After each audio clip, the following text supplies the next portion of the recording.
show where we move away from the grooving and the turning up and instead focus on the actual issues that are facing our youth today. Featuring actual youth, completely unfiltered. My name is Sibu Mpanza, aka Mr. Fresh Fade No Mpanza, and today I'm joined by three powerhouse hustlers here to share their journeys. Welcome to the show, Noni Masejo and Regina. Thank you for coming. Thank you for having us. Let's maybe start by each one of you giving a brief introduction into your hustles. Noni, do you want to start us off? My name is Noni Khumalo. I'm a Radio 2 lecturer at Boston Media House.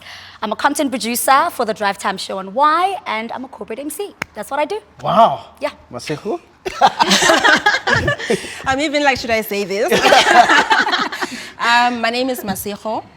I am a content producer at 5FM for a weekend breakfast show, and I'm a digital media strategist as well. Well, my name is Regina Sibaka. I am a young female in the aviation industry. Yes, I also run a company called Rage's Warm Plate. It's an online restaurant providing hearty meals at the comfort of your own home. I am a digital content creator. I run my own YouTube channel. Yes, as you should. Let's go.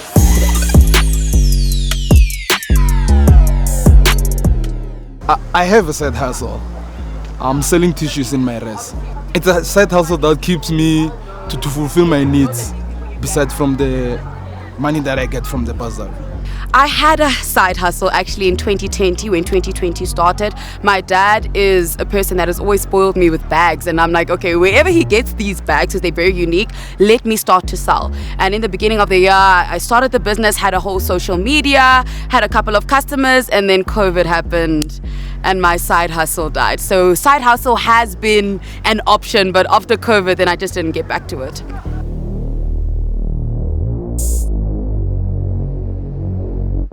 Listen, the three of you guys are stunning black women.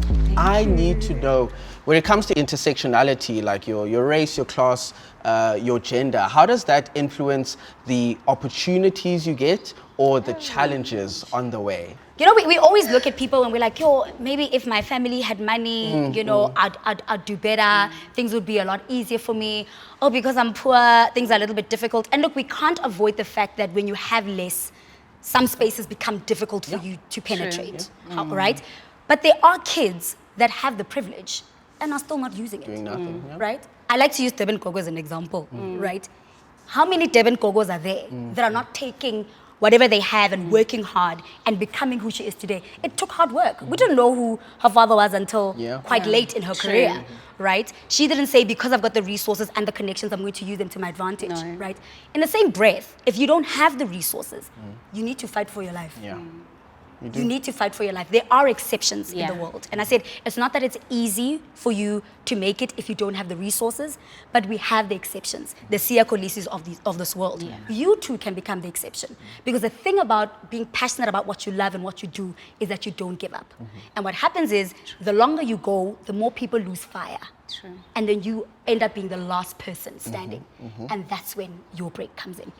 Well, I feel like there are so many unlimited opportunities out here. It doesn't matter where you come from. Like you said about Durban Gogo, I grew up in a village of Limpopo with no electricity, and I'm sitting amongst you guys today. Exactly. So that goes to show you that your background doesn't actually, you know, have a say into your future. It just takes hard work, dedication, and consistency, like Noni said. Yeah. So where you come from, nah. You just have to accept, Hore, your journey is not like other people's journey.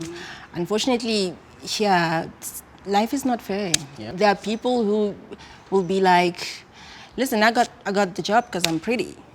And then you'll ask yourself, but why do I have to work hard and earn like 5 years of experience just for you to be able to hear my voice? So if you accept that my journey is my journey and it's going to be different, I might have to work hard and another person might not have to work hard. Then you will definitely make peace with that. Sometimes we wait and want to be given a platform to share whatever you want to share. But now you can just like open your YouTube channel and say whatever you want to say. Yeah, you can hate me, but you consuming my content. So yeah, I think accept the challenges and accept Ukuti, I'm unique. My journey is my journey. I have to focus on that.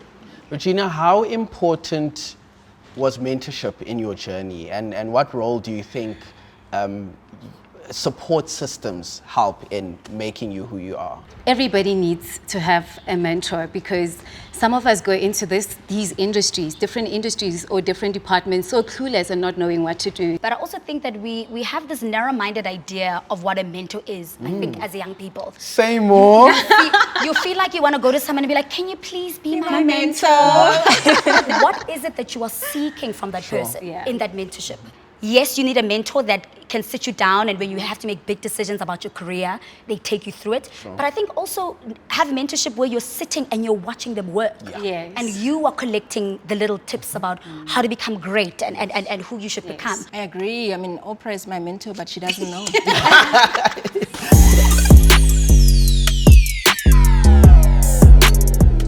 I do have mentors. My pastor from church, again, my big brothers, also my friends around. My dad is my mentor. My dad is a businessman and he does a lot of different things. So whatever topic that I have, I can always go to him. So he's definitely my mentor.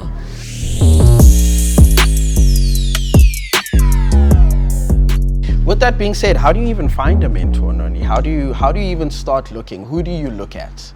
Do you want the real story? I want the real story, completely unfiltered. So one thing about me is I work here. Sure. And I believe in being the first one in and the last one out. So how I met my mentor is he used to run a program called Radio Days Africa.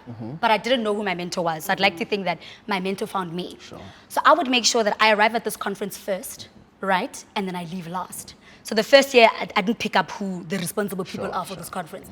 The second year I went, I did the same thing. And eventually this guy comes to me and he says, who are you and what do you do? What are your aspirations? Always here. You're always You're always here. Who are you? So then I tell him, and I actually found out that he's one of the organizers of the conference. And then one day he came to me and he said, okay, you want to be a radio personality? Come to my office, tell me 5 stations you want to be a part of, tell me the pros and cons of each, and then we'll take it from there. And that's literally how I found my mentor. So I think you need to stick out as well. Yes. Like you can't want to go to somebody and be like, please be my mentor, and then when are you just sitting at the back doing nothing? Linda, just like Noni, I've been so blessed to work with people that just wants to help me shape my future. And a lot of people choose to have mentees looking at their potential. My mentor is my sister. We are in the same industry. She's somebody I've always looked up to. With her, it's that thing of I correct my mistakes through her. You know, she's my pick-me-up. I feel like everybody needs that now and then. She's your older sister? She is. Older sisters are a blessing. Let me tell you. I always say I'm glad she's the older one because wow. Exactly, right? I didn't know what to do. I'm also a middle child and I'm like, if there wasn't somebody above me, I'd be losing my mind. I love that. Before we end off the show, my favorite part of the show is when we cancel something that has to do with the topic we're talking about. I will start. I would love to cancel the idea that your hard work is the only thing that will get you where you need to go.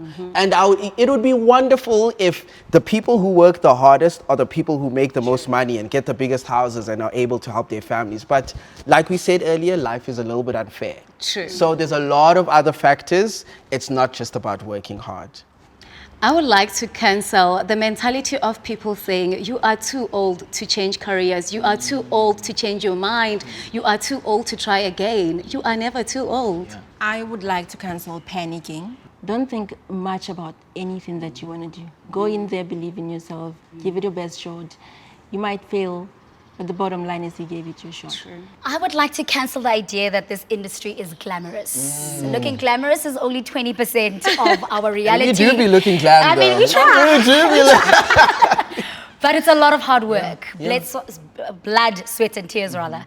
And I think it's never cute. It really is never cute. So it's not glamorous. You gotta keep pushing. I love it. It's not glamorous. You gotta keep Pushing. You heard it here first, guys. Hustle hard, but not too hard. Thank you to our beautiful guests for joining me today.